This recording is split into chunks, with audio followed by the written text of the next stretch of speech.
If you are consuming red meat, then you are participating in a satanic ritual. So allow me to educate you about cannibalism, but more specifically the etymology of the word. English and Romanized Latin are both rooted in Hebrew, which is actually the Canaanite or Phoenician language. Therefore, the Hebrews today are actually speaking the Canaanite language. Now, the word cannibal is a combination of the two words Cana and Baal, because the people from Cana were cannibals who worshipped Baal. These Satanists would burn the bodies of people, but mostly children's bodies, and this was done as a sacrifice, as an offering to their God who loved the smell of burning flesh. And they would do this on an altar before a gold statue of a bull called Baal. The bull was always known to rip open a lion's mane in the wild. It is by far one of the most deadliest and most powerful creatures on the earth. The word Baal comes from the Hebrew word El, which are the two Hebrew letters Aleph, the bull, and Lamed, the staff, which together means the strong leader. And he is even called Moloch, which means king. The bullhorn lasts forever, and that's why they use them to make weapons and instruments. Just like a bull's horn lasting forever, these elites remake themselves like a snake shedding its skin. They have new names and new disguises, but they are always pushing the same regime, deception, and to take over. In my previous video, people were saying that the Baphomet is not satanic, but in the Satanic Temple, Baphomet is currently being worshipped. And this is another form of the elites shedding their skin. From Baal to Baphomet, they are one and the same. These world governments make us fight fictitious wars that only become real when we step foot on the ground. Now, these are all just examples of Revelation 13:15, and he had the power to give life unto the image of the beast. The image of the beast should both seek and cause to be killed, as many would not worship the image of the beast. Now, this goes back to my video on manifestation and how you manifest your reality.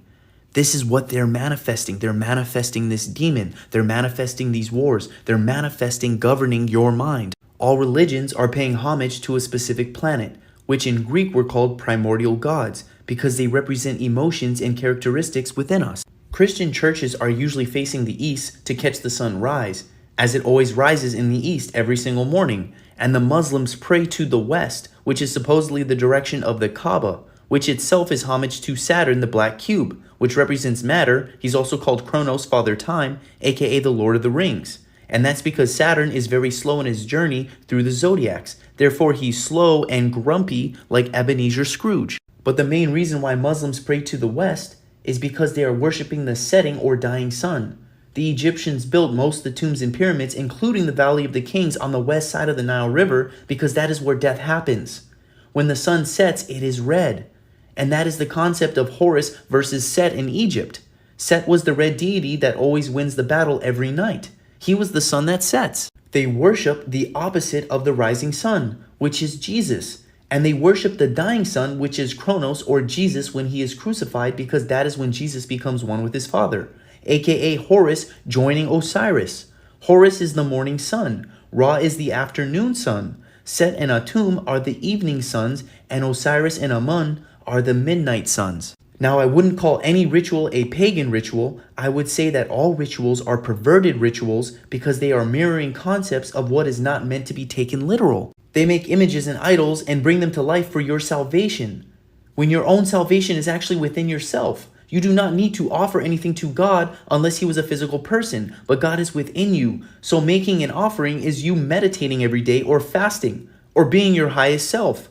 Do not be a follower of Jesus, be a disciple like Jesus. Discipline yourself and ascend to the highest. If you believe that Jesus is literally your shepherd, you will be herded like a sheep. In the Golden Age, everyone was a ruler because we were all powerful people living in the abundance of nature.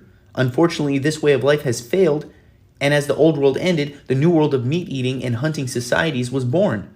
We were all vegan, and we became dependent on meat, and the ones who control meat quickly became powerful rulers. Thus, the patriarchal system of today was created along with classes and governments, which allows people to distribute things how they want to instead of nature, which distributes everything properly and efficiently with no biasness or prejudice. When it comes to nature, there is no scarcity when it comes to food.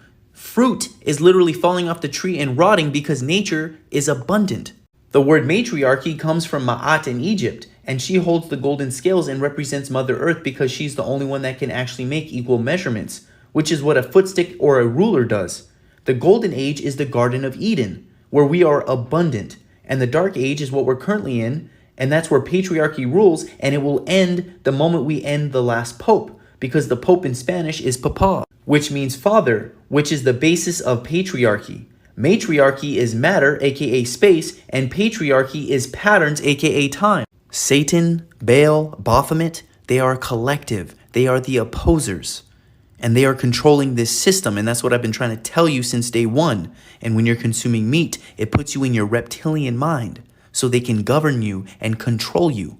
Okay? This is the truth, whether you want to accept it or not.